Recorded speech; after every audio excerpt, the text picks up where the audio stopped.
বাংলাদেশের সর্বশেষ গুরুত্বপূর্ণ আপডেট সংবাদে আপনাকে স্বাগত। শুরুতেই সংবাদ শিরোনাম, পরে বিস্তারিত। শুরুতেই জানাবো, আইনজীবী নিহতের ঘটনায় আটক ২৭। চট্টগ্রামে আইনজীবী সাইফুল ইসলাম আলিফকে হত্যার সঙ্গে জড়িত থাকার অভিযোগে ২৭ জনকে গ্রেপ্তার করেছে যৌথ বাহিনী। গত মধ্যরাত পর্যন্ত নগরীর বিভিন্ন স্থান থেকে তাদের অভিযান চালিয়ে আটক করে সেনাবাহিনী, পুলিশ, র্যাবের সদস্যরা। আজ কোতোয়ালি থানার ওসি ফজলুল কাদের বিষয়টি নিশ্চিত করেছেন। গতকাল আদালত প্রাঙ্গণে চিন্ময় দাসের মুক্তির দাবিতে ইসকনের সদস্যরা রাষ্ট্রপক্ষের আইনজীবীকে কুপিয়ে হত্যা করে এই ঘটনায় এদেরকে গ্রেপ্তার করা হলো। এরপর জানিয়ে দিব, আইনজীবী সাইফুলের জানাজায় হাসনাত এবং সার্জিস। রাষ্ট্রপক্ষের আইনজীবীর নিহতের হওয়ার ঘটনায় দেশজুড়ে চলছে ব্যাপক উত্তেজনা, উৎকণ্ঠা। এরই মধ্যে আজ ১১টায় আইনজীবীর জানাজা অনুষ্ঠিত হয়েছে। এই জানাজায় অংশগ্রহণ করতে চট্টগ্রামে গিয়েছেন বৈষম্য বিরোধী ছাত্র আন্দোলনের অন্যতম সমন্বয়ক হাসনাত আবদুল্লাহ এবং সার্জিস আলম। তারা বলেছেন, বাংলাদেশের মাটিতে ইসকনকে নিষিদ্ধ করতে হবে। এদিকে ইসকন ইস্যুতে সরকারের অবস্থান জানতে চেয়েছে হাইকোর্ট। ইসকন ইস্যুতে বৃহস্পতিবার ২৮শে নভেম্বরের মধ্যে সরকারের পদক্ষেপ জানাতে আদেশ দিয়েছে হাইকোর্টের সময় দেশের আইনশৃঙ্খলা পরিস্থিতির যেন অবনতি না হয় সে বিষয়ে সরকারকে সতর্ক থাকতে বলা হয়েছে। এদিকে ভুল তথ্য ভরপুর সর্বশেষ জনশুমারি এবং গৃহগণনা প্রভাব পড়েছে বাংলাদেশের অভ্যন্তরীণ অর্থনীতির উপর। বিগত সরকার মাত্র ৭ দিনে জনশুমারি এবং গৃহগণনা কার্যক্রম করেছিল। এ কারণে ভুলভাল তথ্য দেওয়ার কারণে বাংলাদেশের অভ্যন্তরে অর্থনৈতিক প্রভাব পড়েছে। এবারে জানাবো, জিয়া চ্যারিটেবল ট্রাস্ট দুর্নীতির মামলায় বিএনপির চেয়ারপারসন বেগম খালেদা জিয়াকে খালাস দিল হাইকোর্ট। শেখ হাসিনার সময়ে বিএনপির চেয়ারপারসন বেগম খালেদা জিয়ার নামে বেশ কয়েকটি মামলা হয়েছে। এ মামলায় জিয়া চ্যারিটেবল দুর্নীতি মামলায় বিএনপির চেয়ারপারসন বেগম খালেদা জিয়াকে আজ খালাস দেওয়া হয়েছে। এবং সর্বশেষ জানাব, সচিবালয় বিক্ষোভ, নিরাপত্তা জোরদার। সচিবালয়ে ৯ দফা দাবিতে বিক্ষোভ ও অবস্থান কর্মসূচি পালন করে কর্মকর্তা কর্মচারীরা যুক্ত পরিষদ অবস্থায় অপ্রীতিকর পরিস্থিতি এড়াতে নিরাপত্তা ব্যবস্থা জোরদার করা হয়েছে। আজ সকাল থেকে সচিবালয়ের ভেতরে এই কর্মসূচি পালন করছেন। জানা গেছে, কর্মকর্তা কর্মচারীরা সংযুক্ত পরিষদের ব্যানারে ৯ দফা দাবিতে সচিবালয়ের ভেতরে বিক্ষোভ ও অবস্থান কর্মসূচি পালন করা হচ্ছে। সংশ্লিষ্ট কর্তৃপক্ষের সঙ্গে আলোচনার জন্য চাপ সৃষ্টি করতেই মূলত তারাই কর্মসূচি পালন করছেন। সর্বশেষ তথ্য অনুযায়ী সচিবালয়ে প্রবেশে সবগুলো পথ বন্ধ রাখা হয়েছে। এছাড়াও কর্মসূচি ঘিরে সচিবালয় এলাকায় নিরাপত্তা ব্যবস্থা জোরদার করা হয়েছে। প্রিয় দর্শক, এতক্ষণ শুনছিলেন সংবাদ শিরোনাম, এবারে বিস্তারিত। তবে তার আগে বন্ধুরা, অনুরোধ থাকবে এই সংবাদটিতে একটি লাইক দিন। এই চ্যানেলে আপনি নতুন হয়ে থাকলে আমাদের সংবাদটি দেখতে দেখতে চ্যানেলটি সাবস্ক্রাইব করে রাখুন। কমেন্ট করে আপনার মূল্যবান মতামত জানিয়ে দিন বন্ধুরা, আপনি বিশ্বের কোন দেশ থেকে বা বাংলাদেশের কোন স্থান থেকে আমাদের সংবাদটি দেখছেন এবং শুনছেন। আইনজীবী নিহতের ঘটনায় আটক ২৭।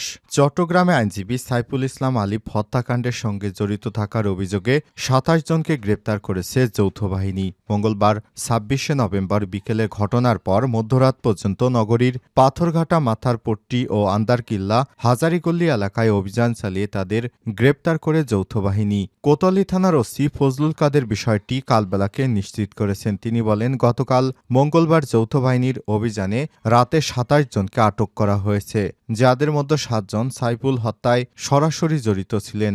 নগর পুলিশের উপকমিশনার ক্রাইম মোহাম্মদ রইসুদ্দিন কালবেলাকে জানান, গতকালের অভিযানে আটকদের মধ্যে বাকি ২০ জনকে যাচাই বাছাই করা হচ্ছে। সাইফুল হত্যায় এখনো কোনো মামলা দায়ের হয়নি, তবে পুলিশ সদস্য আহত হয় কোতোয়ালি থানায় মামলা হয়েছে। প্রসঙ্গত, চিন্ময় কৃষ্ণ দাস ব্রহ্মচারীর জামিন নামঞ্জুরের ঘটনায় আইনশৃঙ্খলা বাহিনীর সঙ্গে সংঘর্ষের এক পর্যায়ে নিহত হন আইনজীবী সাইফুল। এদিকে বুধবার সকাল ৮:৩০টায় নিহত আইনজীবীর ময়নাতদন্ত সম্পন্ন হয়। সকাল ১০টায় আদালত প্রাঙ্গণে তার প্রথম জানাজা অনুষ্ঠিত হয়েছে। এরপর নগরীর জমিয়াতুল ফালা জাতীয় মসজিদ ও মাঠে দ্বিতীয় জানাজা এবং বাদ আসর গ্রামের বাড়ি লোহাগাড়ায় তৃতীয় জানাজা শেষে তাকে দাফন করা হবে। হত্যাকাণ্ডের প্রতিবাদে বুধবার আদালত বর্জনের ডাক দিয়েছে চট্টগ্রাম জেলা আইনজীবী সমিতি। ফলে চিন্ময় দাস কৃষ্ণ ব্রহ্মচারীর জামিন শুনানি স্থগিত করা হয়েছে। এর আগে কোতোয়ালি থানার নিউ মার্কেট মোড়ে স্বাধীনতা স্তম্ভ, জাতীয় পতাকা অবমাননার অভিযোগ হওয়া মামলায় চিন্ময় কৃষ্ণ দাসকে সোমবার 25শে নভেম্বর বিকাল 4:30টার দিকে রাজধানীর বিমানবন্দর এলাকা থেকে গ্রেপ্তার করে ঢাকা মহানগর গোয়েন্দা পুলিশ ডিবি। এরপর মঙ্গলবার ভোরে তাকে চট্টগ্রাম নেয়ার পর চট্টগ্রাম মেট্রোপলিটন পুলিশ সিএমপির কাছে হস্তান্তর করা হয়। এরপর বেলা 11টার দিকে তাকে চট্টগ্রাম আদালতে নেওয়া হয়। মামলার এজেহারে বাদী অভিযোগ করে বলেন, গত 5ই আগস্ট বাংলাদেশের গণঅভ্যুত্থান সংগঠিত হওয়ার পর নগরের নিউ মার্কেট মোড়ে 0 পয়েন্টে স্তম্ভের উপর বৈষম্যবিরোধী ছাত্র জনতার একটি জাতীয় পতাকা উত্তোলন করে, যা এখনও সেখানে রয়েছে। আইনজীবী সাইফুলের জানাজায় হাসনাত আবদুল্লাহ এবং শারজিস আলম। চট্টগ্রাম আদালতের আইনজীবী সাইফুল ইসলাম আলিফের প্রথম জানাজা অনুষ্ঠিত হয়েছে। এতে অংশ নিয়েছেন আইনজীবী সহ বিভিন্ন শ্রেণী পেশার মানুষ। বুধবার 27শে নভেম্বর সকাল 10:30টার দিকে আদালত চত্বরে এই জানাজা অনুষ্ঠিত হয়।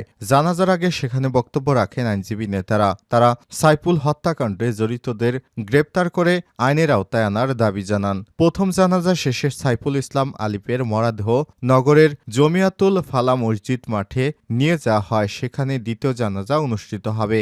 জানাজায় অংশ নিতে সেখানে উপস্থিত হয়েছেন বৈষম্যবিরোধী ছাত্র আন্দোলনের আহ্বায়ক হাসনাত আবদুল্লাহ এবং নাগরিক কমিটির সদস্য ও জুলাই স্মৃতি শহীদ ফাউন্ডেশনের সাধারণ সম্পাদক শারজিস আলম। নিহত আইনজীবীর নাম সাইফুল ইসলাম ওরফে আলিফ, 35। তিনি সহকারী কৌশলী এপিপি ছিলেন। আলিফ লোহাগাড়ার চুনুতি এলাকার জামাল উদ্দিনের ছেলে। 2018 সালে জেলা আইনজীবী সমিতির সদস্য হন সাইফুল। পরে তিনি হাইকোর্টের আইনজীবী হিসেবেও নিবন্ধন পান। আইনজীবী সাইফুল ইসলাম আলিফ হত্যার প্রতিবাদে আজ চট্টগ্রাম আদালত বর্জনের ঘোষণা দিয়েছে আইনজীবীরা। মঙ্গলবার জেলা আইনজীবী সমিতির জরুরি সভায় এ সিদ্ধান্ত নেওয়া হয়েছে।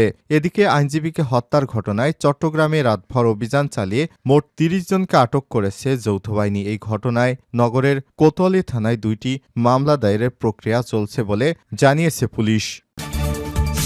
ইসকন ইস্যুতে সরকারের অবস্থান জানতে চেয়েছে হাইকোর্ট। ইসকন ইস্যুতে বৃহস্পতিবার 28শে নভেম্বর মধ্য সরকারের পদক্ষেপ জানাতে আদেশ দিয়েছে হাইকোর্ট। এ সময় দেশের আইনশৃঙ্খলা পরিস্থিতির যেন অবনতি না হয় সে বিষয়ে সরকারকে সতর্ক থাকতে বলা হয়েছে। বুধবার 27শে নভেম্বর সকালে বিচারপতি ফারা মাহবুব ও বিচারপতি দেবাশিস রায়ের হাইকোর্ট বেঞ্চ এ নির্দেশ দেয়। এর আগে এদিন সকালে একজন আইনজীবী ইসকন নিষিদ্ধের আবেদন জানিয়ে চট্টগ্রামে আইনজীবী সাইফুল ইসলাম আলিফকে হত্যাসহ সার্বিক পরিস্থিতি আদালতের নজরে আনেন। এর পরিপ্রেক্ষিতে আদালত রাষ্ট্রপক্ষের কাছে জানতে চায়, ইসকন সংগঠনটি কাদের, এরা কোথা থেকে এসেছে। উত্তরে অ্যাটর্নি জেনারেল বলেন, এটি কোনো রাজনৈতিক দল নয়, এটি একটি ধর্মীয় মৌলবাদী সংগঠন।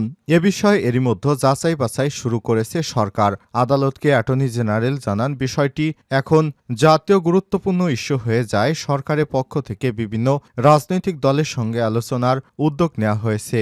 এর আগে সোমবার 25শে নভেম্বর সনাতনী ধর্মাবলম্বীদের ধর্মীয় নেতা চিন্ময় কৃষ্ণ দাস ব্রহ্মচারী 38কে গ্রেপ্তার করে পুলিশের পর মঙ্গলবার সকালে চট্টগ্রাম 6ষ্ঠ মেট্রোপলিটন ম্যাজিস্ট্রেট কাজী শরীফুল ইসলামের আদালত চিন্ময়ের জামিন নামঞ্জুর করেন। পরে তার অনুসারীরা আদালত চত্বরে বিক্ষোভ শুরু করে। এ সময় আইনশৃঙ্খলা বাহিনী এবং বিক্ষোভকারীদের মধ্যে উত্তেজনা ছড়িয়ে পড়ে। এই ঘটনায় কয়েকজন আহত হন। আহতদের উদ্ধার করে চট্টগ্রাম মেডিকেল কলেজ হাসপাতালে নেওয়া হয়। সেখানে কর্তব্যরত চিকিৎসকেরা আহত শিক্ষানবিশ আইনজীবী সাইফুল ইসলাম আলিফকে মৃত ঘোষণা করে।